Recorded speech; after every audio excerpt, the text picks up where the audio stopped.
On Hello Culture Matters podcast. Before I introduce our guest, here's a quote just for this episode.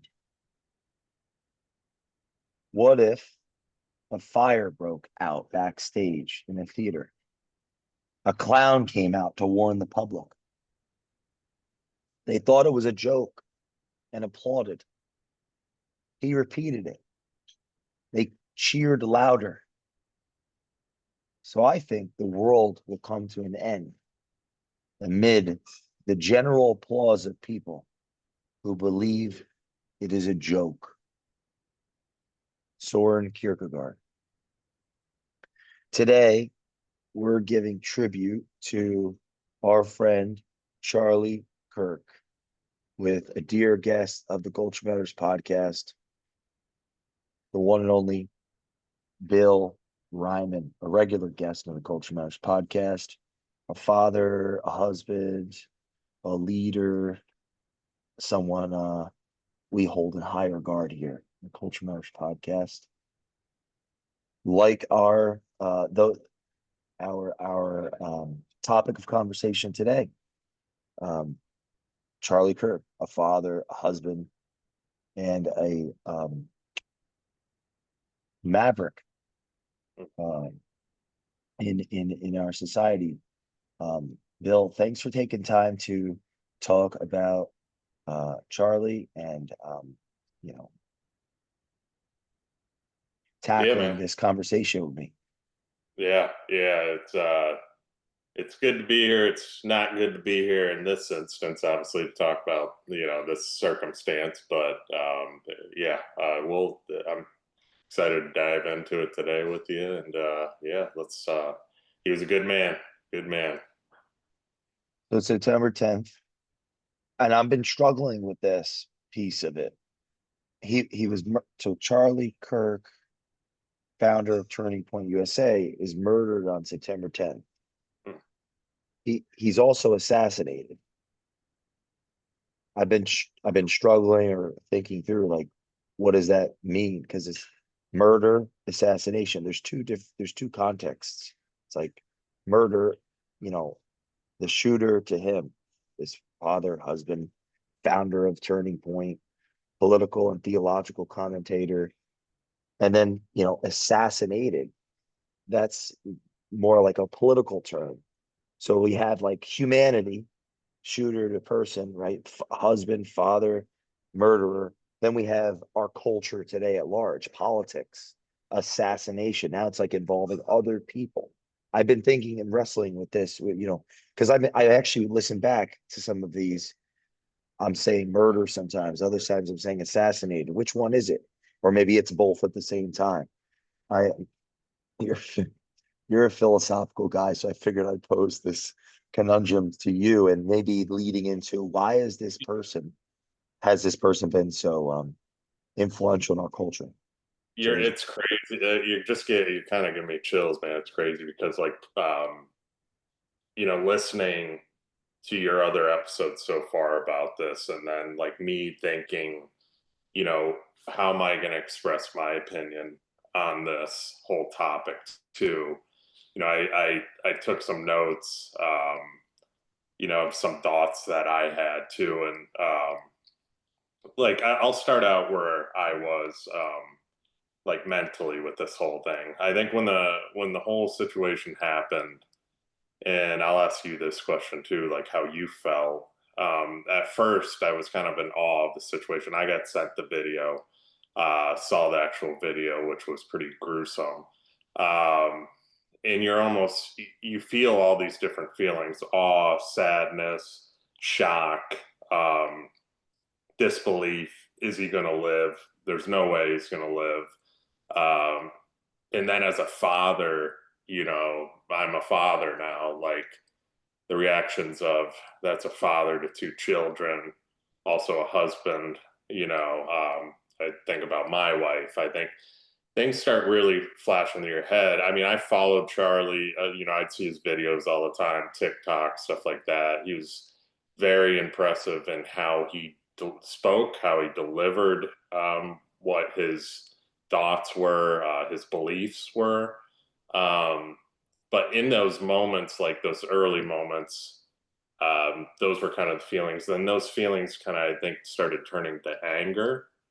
Mm, And this is where it kind of comes into, I'm not going to jump too far ahead in what you just opened up with because I've been thinking about that too. But I also brought this anger to, I'm in a Bible study group, and they were talking about we need to give grace, we need to give, this is what Jesus did, and I was sitting there, and I'm sitting there angry, and it's like, how long? I'm a Christian. I've been a Christian for a long time, accepted Jesus, been baptized, rebaptized recently, and I'm feeling these angry thoughts, and I'm thinking like, how long as Christians do we sit here and quote unquote, turn the other cheek and continue to do this as these people mock Christianity? They laugh and spit on it. You see videos online of people laughing about a man murdered in cold blood, celebrating it, right? You see those videos popping up everywhere. Then you see other videos of people joking with their children's. I saw a video, this one really hit me. It was a lady with two young daughters. I think one of the daughters was probably 5 years old, the other one maybe 7. And she says, girls, I have good news. And they're like, what? She goes, well, just guess, what's the top thing that would like bring us joy? They said Donald Trump died. And she goes, no, no, no, what's the second best thing? And they said, vice president died. And then what's the third best thing? And then they said Elon Musk died. And then they're like, jeez, well, I'm just like, I'm listening Jesus. to, they're JD Vance died, Elon Musk died. Then they went down the list, and she's like, I'm just watching this and just disbelief and just sickness and anger too. And like, so I asked the Bible study group, I'm like, when is it as Christians the right time to stand up and not just turn the other cheek, but fight back? And because I said, I pulled up the Bible verse because, like I said, I'm no Bible scholar by any means.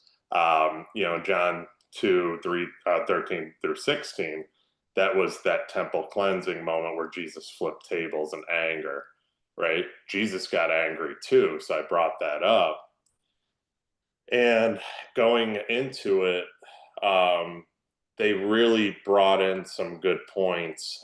Especially there's a pastor in there, Pastor Anthony, and he spoke on, yes, Jesus did those things, but most of the time it's not just Jesus turning the other cheek. Jesus was a man of repentance. He was a man of forgiveness. He was a man of walking with people that didn't like him, that didn't believe him, that spit on him. And then it goes back to the cross too, where all these people beat him, put a crown of thorns on him, all these different things, and he still forgave them. Right? That's the Christ we should know. And we're supposed to walk like that. That as Christians, that's who we're chasing to be. We'll never be perfect. We'll never be Jesus Christ by any means. Nobody will, but that's the chase that we're supposed to be, is a man like that. Not somebody that's going to go in, do the same things, but the opposite of get political. Let's talk about, get that. Me on one, two sides always fighting with each other, right? What is that going to resolve? And I think that comes back to Charlie, he was one to finally break that mold of the fighting. He actually listened, and he responded in an educated way, with facts too. And sometimes those people didn't like the facts; they'd storm off. And other times, these people would listen, and they would say, "You know what? This guy is right. I can't argue with the facts. I can't argue with the science. I can't argue with um, the biblical side of the things that he brought up. I can't argue with just the historical facts in general that he brought up. He's a very educated man. So going into that, man, I started like, that kind of took the anger away a little bit, and it made me, start thinking like that man died, and think of all the, I know it was a negative event, but think of all the positive that's come out of it so far. Like one of the podcasts I listened to that you had, or I think two of them so far, you actually quoted Bible verses. So I started thinking too, the death of him has had impacts on everybody in all these different, whether it's little or major ways. There was a post, I think, on Charlie Kirk's page this morning, whoever's posting to it, posting about how many people started going back to church. Churches Yeah. were filled that following weekend, filled with people saying, I haven't been to church in 15 years. I haven't been to church in, 20 years. And I'm bringing my son. My son never went to church. Now he wants to go with me. Just think of that impact, man. And going back to you, like you quoting Bible verses, you getting a little bit more curious into the Bible too. And it's just it drives people in different ways. Me, like with myself, like I feel like I should post more about my walk as a Christian with God. It hasn't been, you know, the best walk, but it's there, and I think that's been one of the biggest drivers I've seen with this whole thing is just the after effect of it. And people say it's like you take out one Charlie Kirk, you bring back thousands more. But that goes into kind of what you said on the political side of things versus the religious side of things.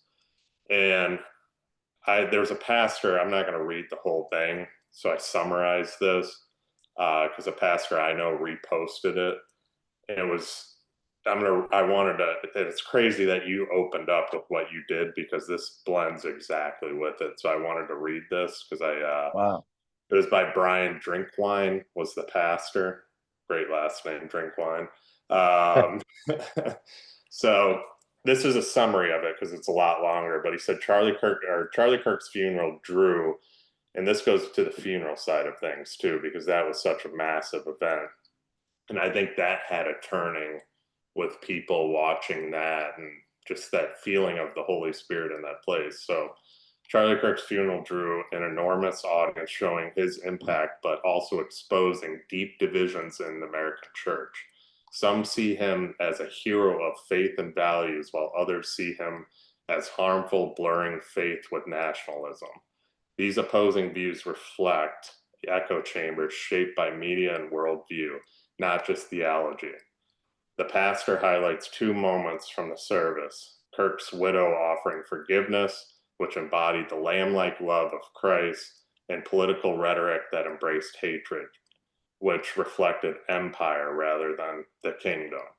This tension revealed how Christians can cheer both forgiveness and hostility, showing the war between Christ's way of sacrificial love and our human pull towards power and division.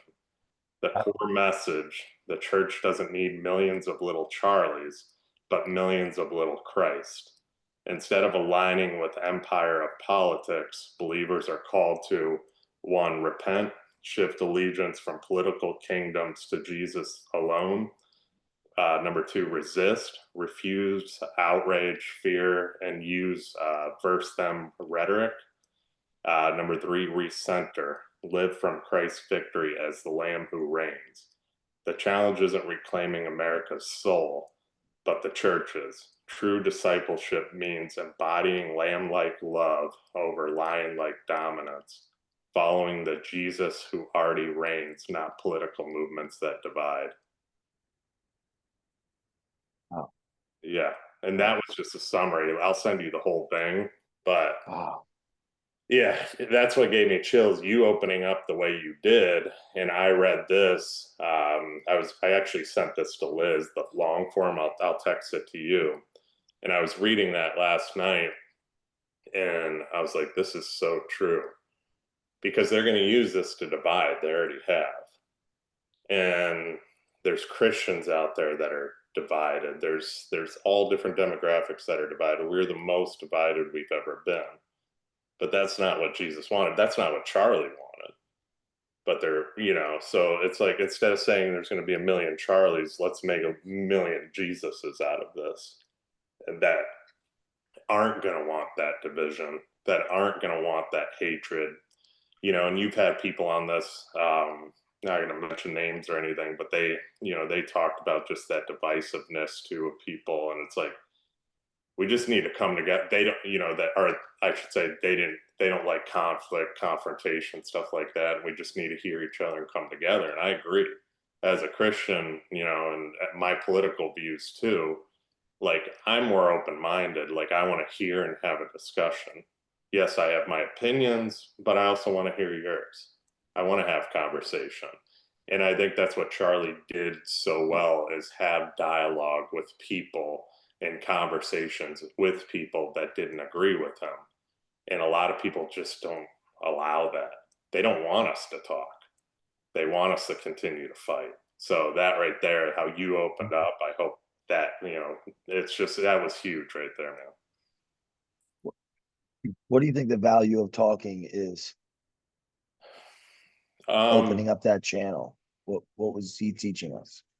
Yeah, there's so much value in talking, because I think there's more value in listening first, and then also talking too, because I think you and I have talked about this on past podcasts. Actually, I think people struggle to listen, and they listen to, or they don't listen. They just are ready to say their opinions without even listening to what the other side is. I think that's been the problem,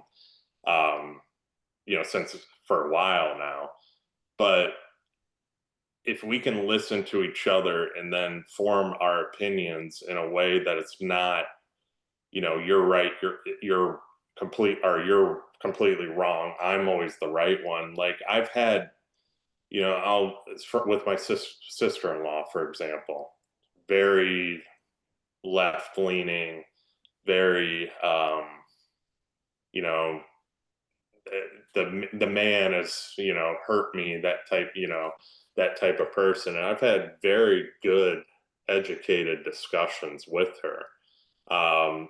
Sometimes we don't agree, a lot of times we did agree, but because I had those discussions and listened to her, there were things that she said that I did agree with, that she would never think I would agree with, who I might come off to be. Let's put it that way, because we all kind of come off in a way where people, I think, may be intimidated to talk to us or approach us, because culture. Let's go into the culture of how we are divided, subcultured, how we aren't allowed to speak to each other, whether it comes to race or whatever.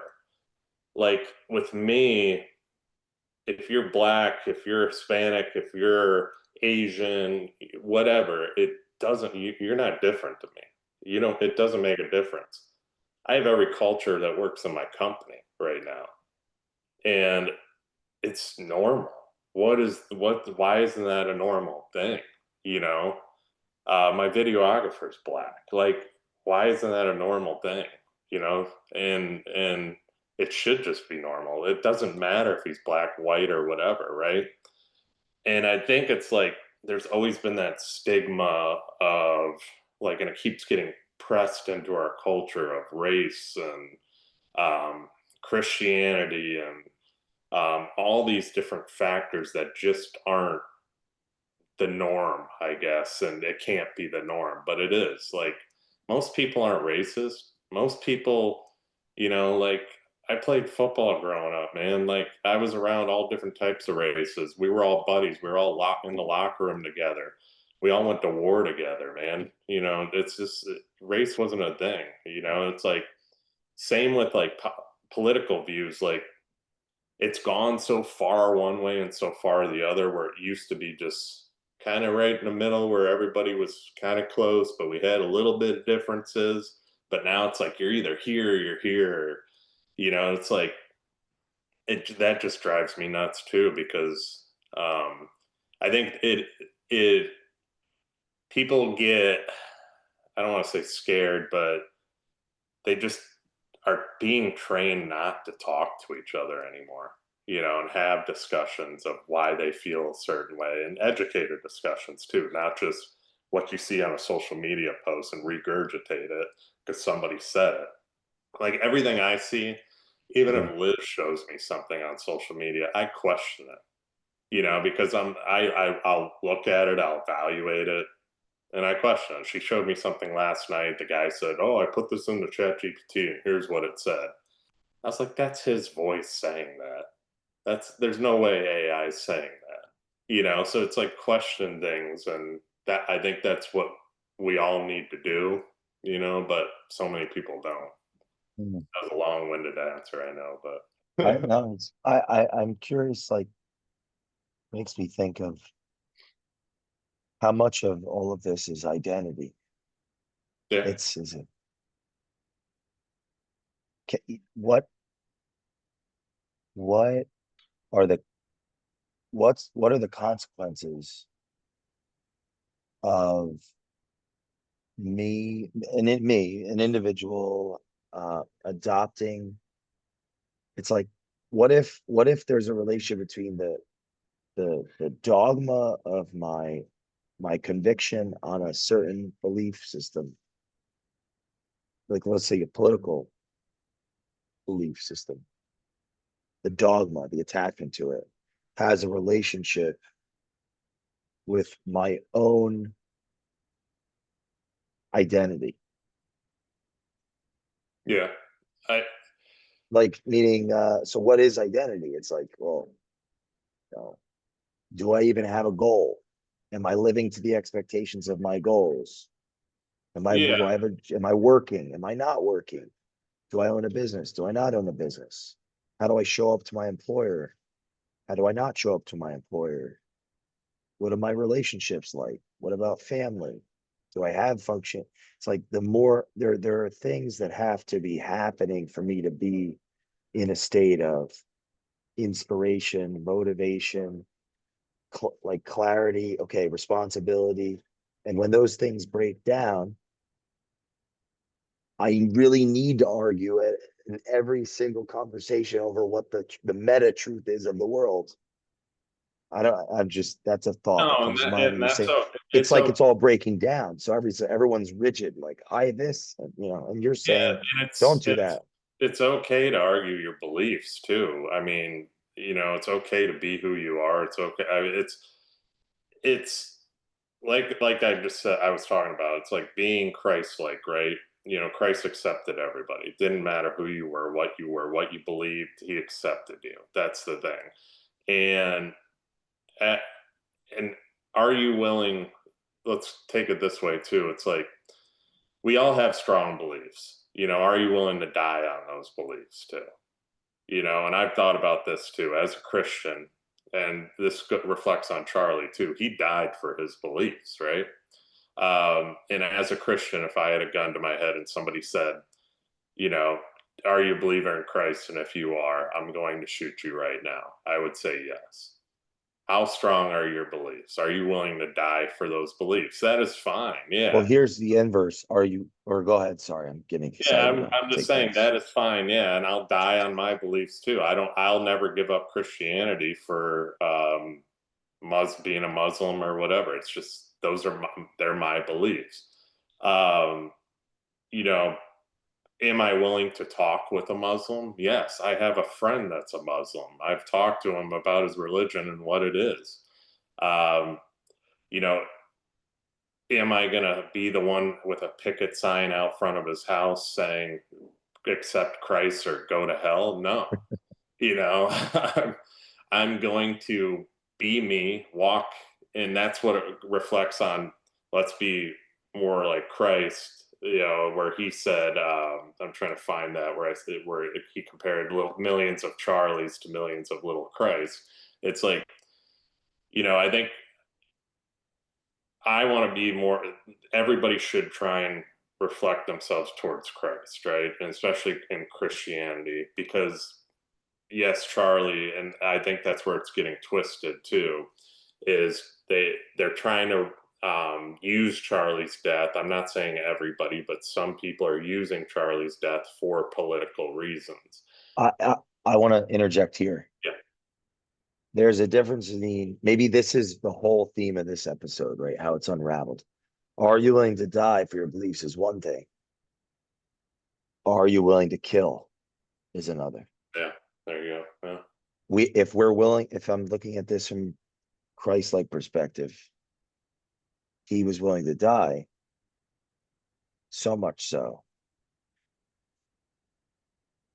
He was so unwilling to kill, he had to die for everyone's sins. Mm.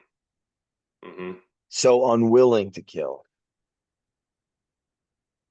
that he as the most innocent with the worst outcome, that the Son of God is crucified.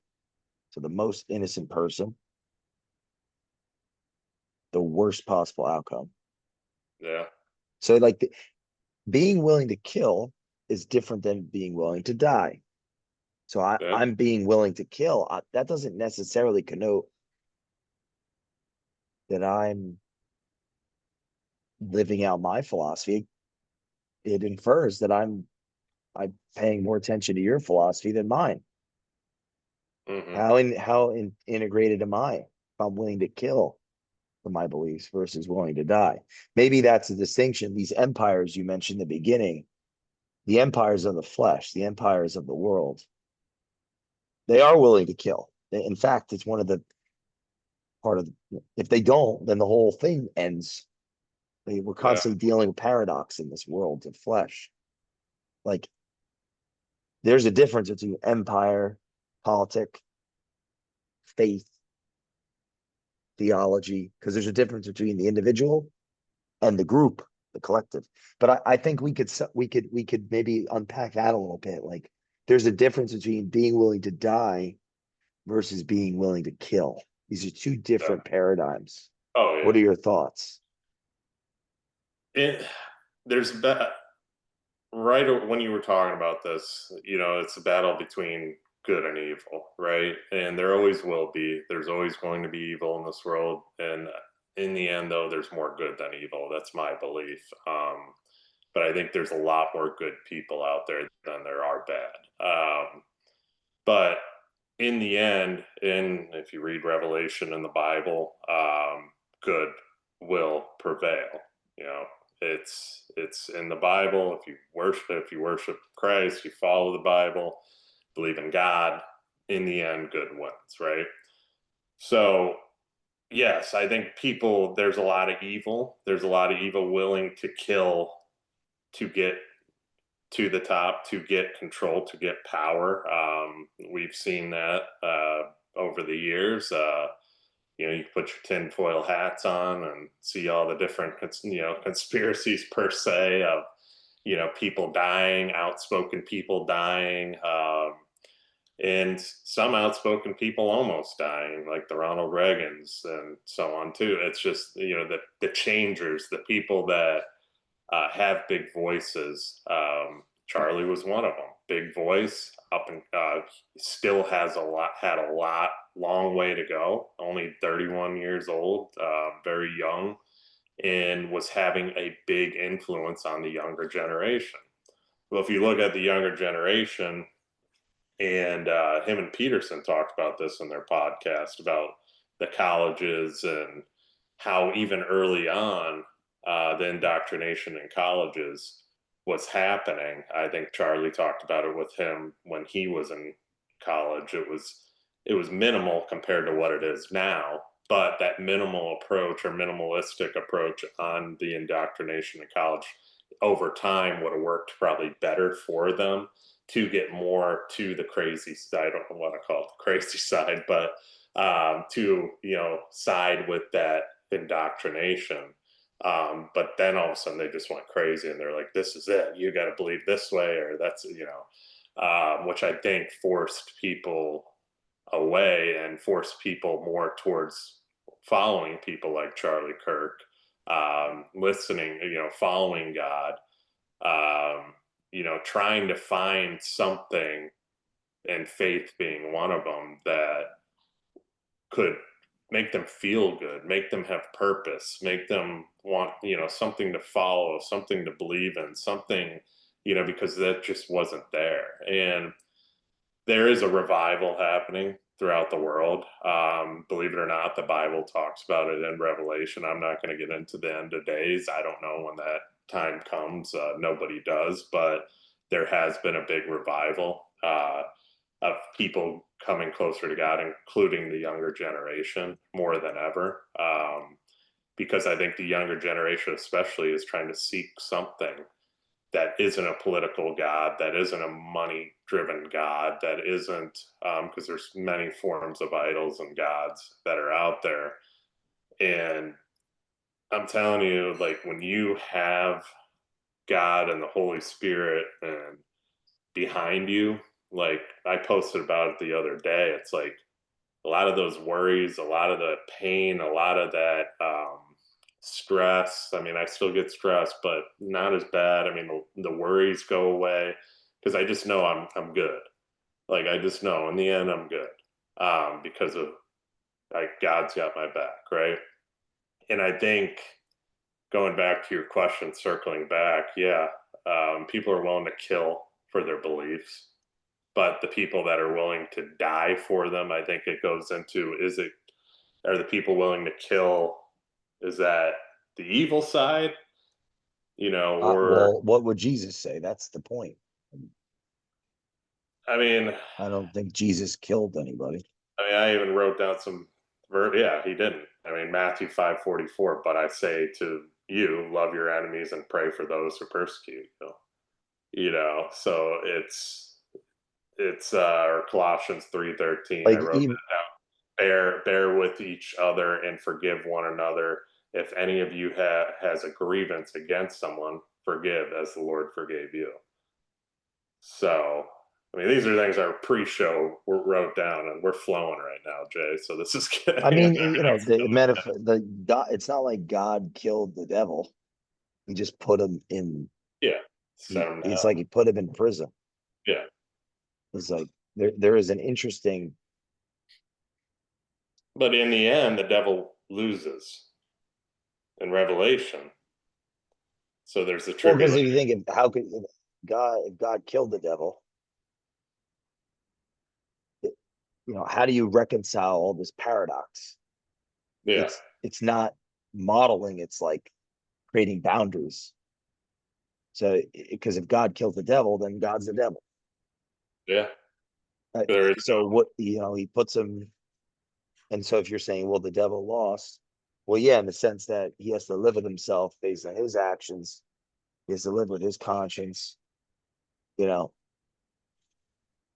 no. and it becomes that when I think of are you willing to kill, it's like versus are you willing to die? Am I willing to die is about me and my own walk, integrity, integration, like alignment of thoughts, words, and deeds. Am I willing to kill is now I'm abdicating responsibility, I'm projecting on another. I'm involving my spirit on theirs versus embodying spirit. So like the person willing to kill, they're not an individual. They're modeling the group. They're modeling something else. They're modeling ideology, or they're enraptured with something beyond the set, like the individual. So I don't think that's maybe why Jesus is so powerful. He's an example of it's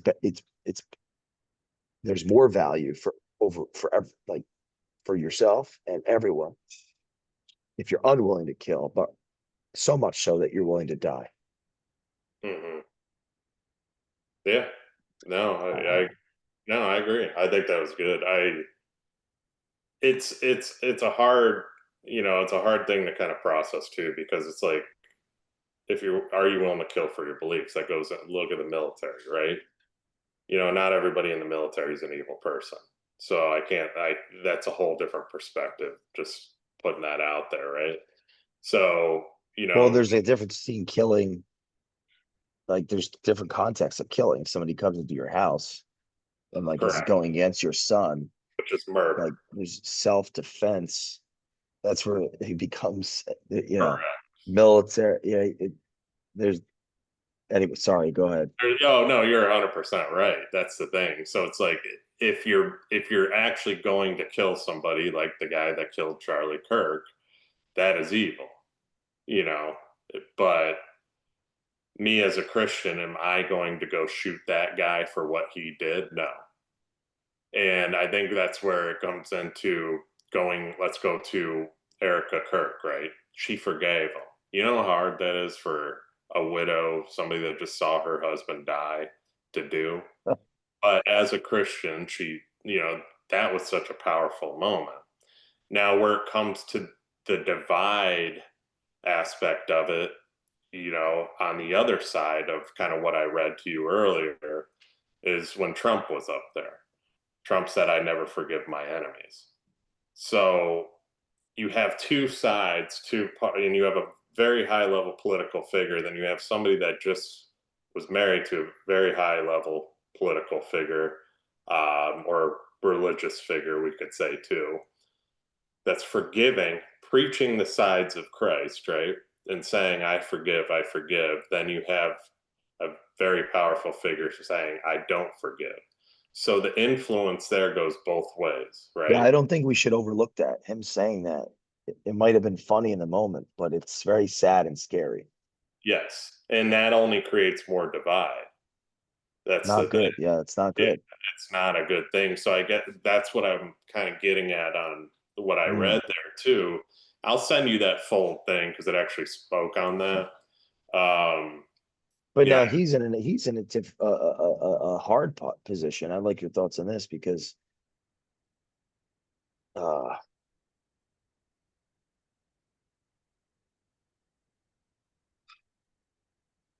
I'll liken it to okay.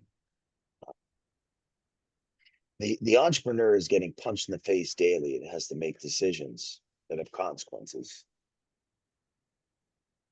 As an advisor, as a third party mechanism of conscience, of self-awareness, of information,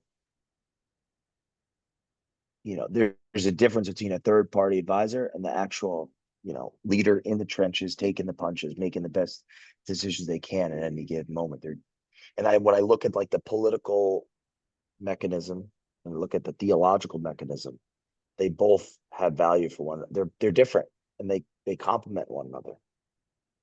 Now, I'm not a Trump apologist. I want to be clear. I think I first of all, if a company is divided, it can't function. Right? It can't. right, How does it serve its customers?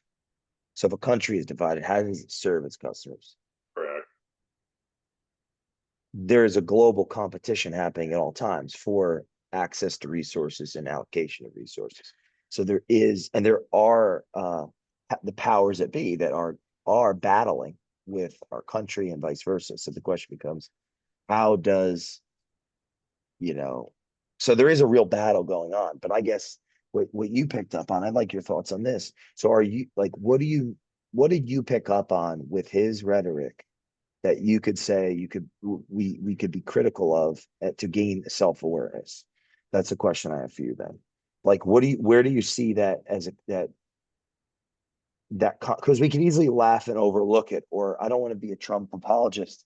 I think we're missing an important opportunity here to critique leadership, because it's a leadership and culture podcast for business and life, right? So there's something there. It seems like there's something there that we're picking up on here. Yeah, The and I difference in Erica and Donald. Yeah. So yeah, and it goes into the rhetoric, man. And rhetoric words are very, very powerful, especially when you're in a very powerful position. And when you're constantly saying radical lunatics, and which there's a lot of crazy people. Okay, let's put it out there. But by to constantly say it on a national channel, and constantly, like, I have a friend too. He actually does our solar and stuff. Where he's one of my college roommates, and he's always posting stuff Trump says, and he's a left leaning guy. I don't think he's full left. I think he's more left centered. Um, but he makes good point. I mean, there's me being more on the right side too. I see his opinions, and he makes good points on some of the rhetoric that that's being said. Is only create. It's just it's not a good look, man. And Trump's always been a tweeter. He's always been, but it's like some of the stuff. It's like it just creates more divide, and people are tired of the divide. And going into that speech, he could have leaned on what Mm, Eric Kirk said. He could have leaned more on that and talked about forgiveness, leaned more on the biblical principles of forgiveness, but he didn't, So I think, coming from the most powerful position in the world and not leaning on those principles, it's only going to create the fall, because there's a lot of people that are big time Trump followers that whatever Trump does is the greatest thing in the world. I'm not one of those. I don't think his every move. I think he does great things. I don't think his every move is great. But I'm a thinker. I'm a free. I question things. That's how we all should be. But unfortunately, not. We open that up with that discussion. Not everybody's that way. Um, but I think talking about what you just said, though, like if he would have pinpointed the same kind of dialogue she did, because those words are powerful, it would have probably turned down the temperature more. Now the temperature is still high. Where it goes next, I don't know. But that temperature continues and continues to escalate and be high. More, you know, things keep happening. I mean, there's just a shooting, I think, yesterday, right? With where the guy wrote on bullets to anti-ice. Like it instead of, I think good some of it point. can be prevented. I'm not saying all of it, but I think by the words that are said, it the temperature can come down. And it was on both sides too, man. Going back to Biden too, they flared up the temperature too. They pissed off a lot of the other side. So now you had that for 4 years, escalating the other side. Now the temperature is kind of going back to the other side, and it's like we're never here. I We're never. think that's important. How do you break that cycle? I think it must start with the individual. Yeah, How am I going to break the cycle? it's got to be somebody that's willing to, like we open this whole thing up. It's got to be somebody that's willing to listen and communicate and bring in to the other side, and not just say they're not willing to come. It's got to be somebody that is willing to show they're willing to listen and make things level. But that's not happening. It's always constantly, and then with the social media, it's always in our faces. I mean, that's there to piss you off. The news is there to piss you off. I try and keep that out of my life as much as possible. The only news I really get now is shout out to our boy PBD, because Right. he's great at it and perspectives and all that. But it's like, um, I don't know, man. I think to lower that temperature is going to have to be somebody that's willing to listen more to the other side. I just don't know if that's possible, because even the other side there's so much hate on both directions right now. It's like, how do you stop that hate and calm it down to where people are willing to sit down with each other and have dialogue? And I think Charlie was a good example of how to do that. I think if people maybe follow and research and I don't know the exact formula that he did, but it worked. Not all the time, but he did have really good dialogue with a lot of people. And it wasn't Mm. to make people feel stupid. That's what, the argument is too. He made people feel stupid. He was, he's a bigot. He's this, he's that. Why? Because he's making correct points. He's saying a man's a man and a woman's a woman per science, per the creation. Like it's just, that formula, it worked. I don't think we're ever going to get to a point to where, or maybe we will, but it's going to be a while. It's to where everybody's on the same page, But I think if everybody kind of took his formula and even top government, I should say, and just sat down, had discussions with each other, I think we'd be a lot better. But nobody's willing to talk, and you see it in Congress, you see it in politics. I mean, you see it at the higher ups. Like, when do they ever sit down and talk? They don't. They just go on media and complain about each other and talk crap about each other. It's like, he did this, he did that, he did this, he's doing that wrong, and then the other side, he's doing this wrong. It's like, well, why don't you guys go in a room and have dialogue on how you can figure out together? Because there's something that you're going to agree on. There's always something we all agree on. Figure it out, but they're not willing to talk, man, or listen. Like, this goes full circle. We just went full circle. What advice? What advice do you have on listening for our audience? Maybe there's a practical takeaway here. Start a podcast and you'll be a great listener. No, I'm just kidding. It does help. Podcasting does help, but I've my advice on listening is do it. Like, and try and, like, because I was bad at it too, but I've really be intentional about it. Let's put it that way. Like, make it an intentional thing to sit down and listen to somebody, and don't talk. Don't cut them off. Don't, and I've made that a thing now, even with my wife, with my family, with custom clients, whatever. Huh.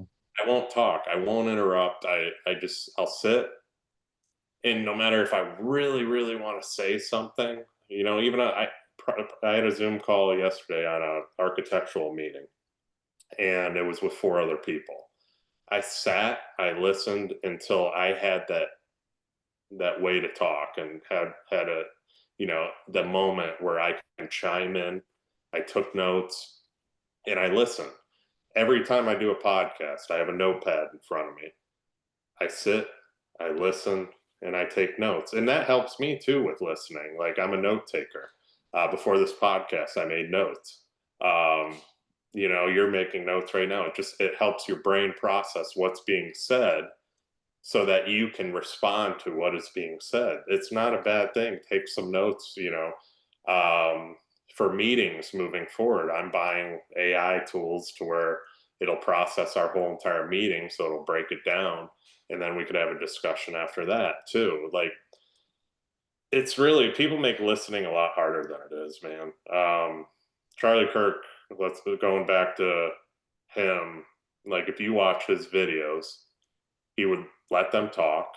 If the crowd would interrupt, he would say, guys, let them, come on, let them Wow, finish, wow, and he would wow. let them say their full thing, and he would sit there with the microphone, and he wouldn't interrupt them. He would let them get their full point out, and then he would say his. And I think that's where his power was too. And Hmm. I shouldn't even call it a power. I think everybody can do it. We just choose not to. We choose to speak rather than listen. And it's like, with him though, you can watch that and see him sitting back and say, and then like I said, the crowds would always interrupt, and be like, guys, come on, let them speak. And that's the thing. Take that advice, let them speak, and then respond.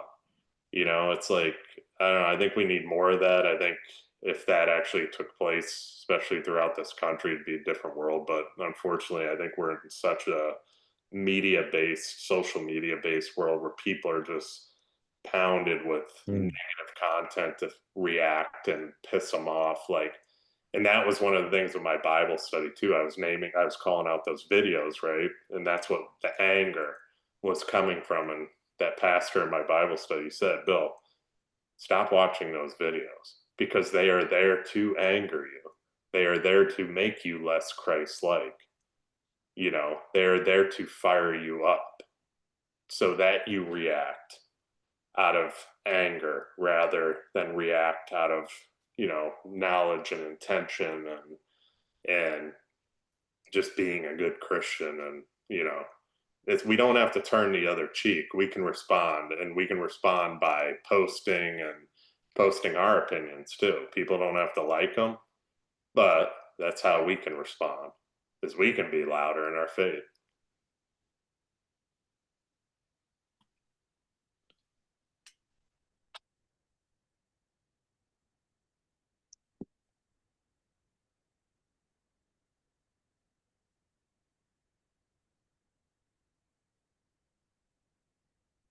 This is a very a powerful conversation for me. You know, the uh,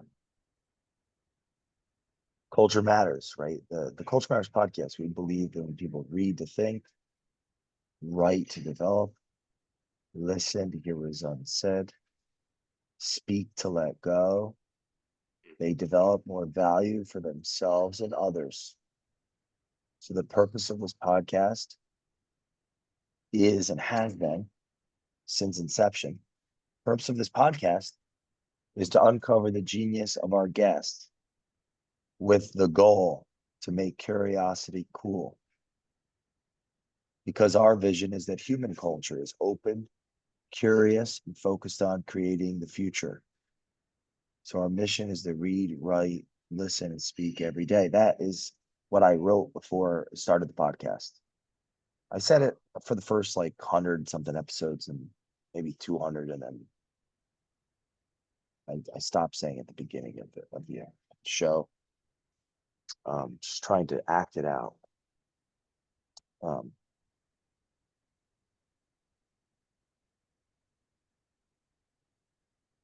I think listening, taking giving that space for someone else to share and being present and intentional with that,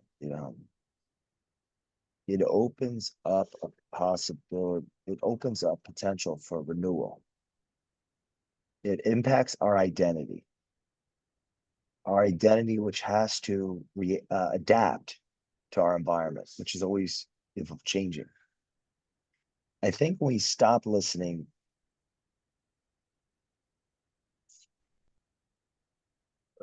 it's like death by a thousand cuts. We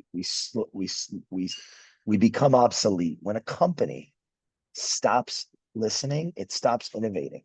I see it happen all the time. It's part of my job is to actually help that not happen as a consultant, as an advisor, uh, is to help companies listen again so they can innovate, so they can compete cooperatively, like internally. You see when so listening has a relationship with identity. Culture is the identity of the group, like the identity of the organization. Character is the identity of the individual, the constitution of the individual, the integrity of their words, thoughts, and actions. But character and culture, they relate to one another. They shape and adapt and reflect on one another. And when they break down, when the culture breaks down, the people break down. The people,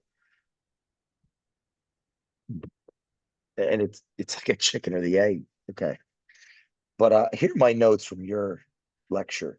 It was like very, and I say lecture because it really profound insights.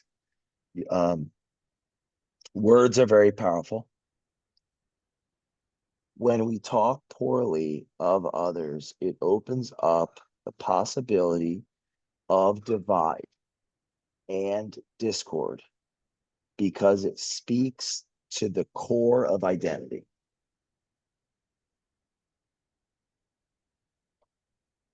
When we talk poorly of others, so we're talking about the others and not the content. We're attacking each other and not the ideas that influence and shape us, that we shape, that shape us, that we have to navigate with to like go through the world, this ever changing world. So my notes are: when we talk poorly of others, it opens up the possibility of divide and discord because it speaks to the case of identity. Talking bad about others goes to the core of identity, which undermines love. Right? It's like if it becomes an identity conversation, then it's like me versus you versus me, because there's going to be we're done to be different, unique, and Yeah. love is like the spirit that connects us. It's that how we relate to one another, that we can relate to one another. And then my other note here was identity is well, it'd be nice if I could read my handwriting. It's like identity is disconnected. Oh. Identity has a relationship with anxiety. So like, um, if it becomes a personal conversation, both essentially we go into despair and we need to control things, the narrative. Right? When there's anxiety is heightened, it's like fight or flight, despair. We have to control, now we're shut down. We're not listening. It's so personal that we're not listening. We're shut down. We're disconnected from the other and we lose ourselves. So I just want to acknowledge you for pointing out that when the president of the Western world was making light of the forgiveness, I think it's truly exemplary of our time and a missed opportunity to unify through collaboration. Because and yes, there we are at war. There's a war of ideas, Yeah. and there always will, has been, and will be. Uh, but I think that's my takeaway is that when we speak poorly of others, it's going to their identity. It's making it too personal, which it's going to be hard for them to listen. It's asking too much of them. It's going to be hard for them to listen. And then it's going to be hard for them to think. And it's going to be hard for them to think. It's hard for them to be the best version of themselves for themselves and others. And we can't keep asking the other person to be more. We need to be more.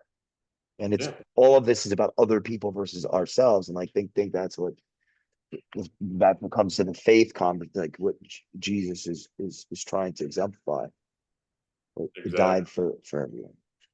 So there was one other thing that I took away from your what you were saying.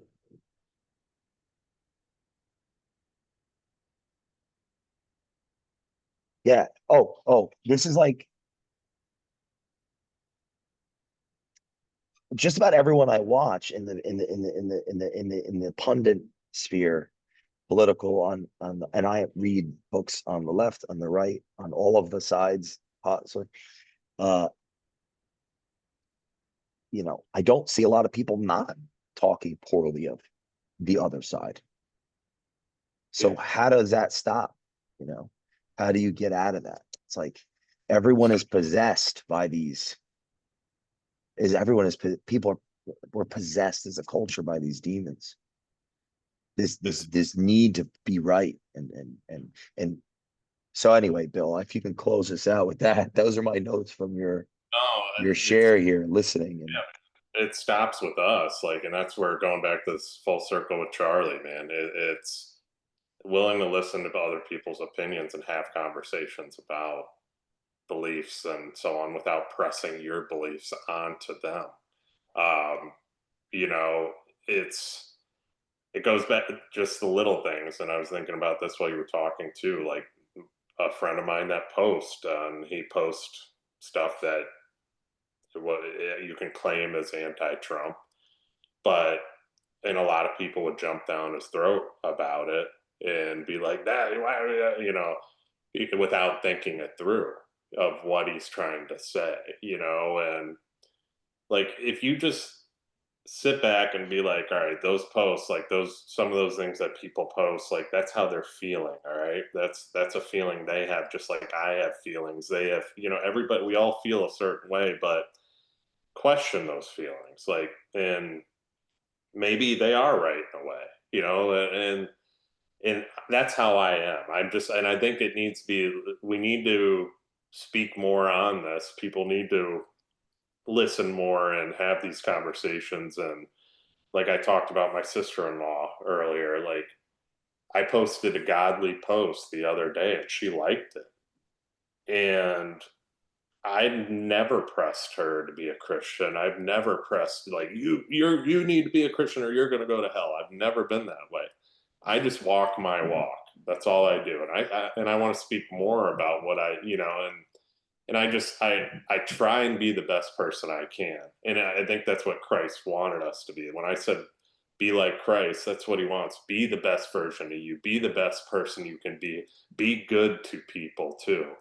Um, People start to see it. It resonates. It will resonate to other people. I think that's what Christ wants us to do. It's not force it down their throats, but like that's what's happening on both sides. You're either one or the other, right? And it's not that way, man. It's just like listen, have dialogue, you know. It doesn't need to be an argument all the time, like you just said. It really doesn't.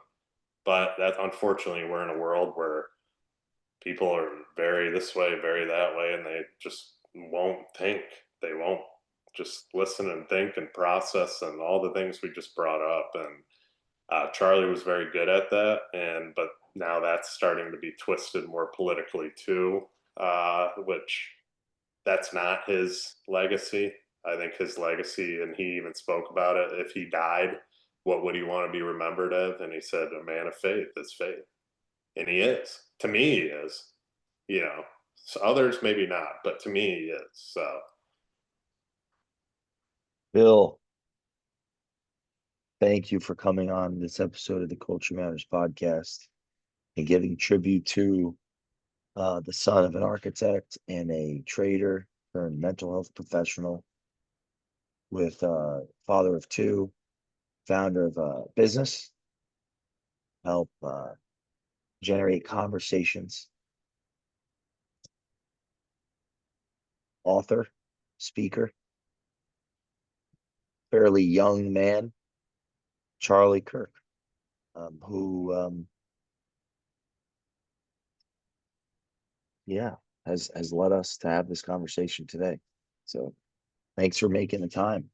I yeah, look forward to our next podcast. If you're listening to this, please share this with those you love, that you want to maybe start a conversation with them, to have a both-sided, not an either or a both and, but in a as Ian McGilchrist would say, a either or and both and. Said it's not either or both and, but both and either or. I think that's what he was trying to teach us on one of our episodes here. Please share this with a friend, and we will see you next time on the Culture Matters podcast. Thank you, Bill Reiman. thank you.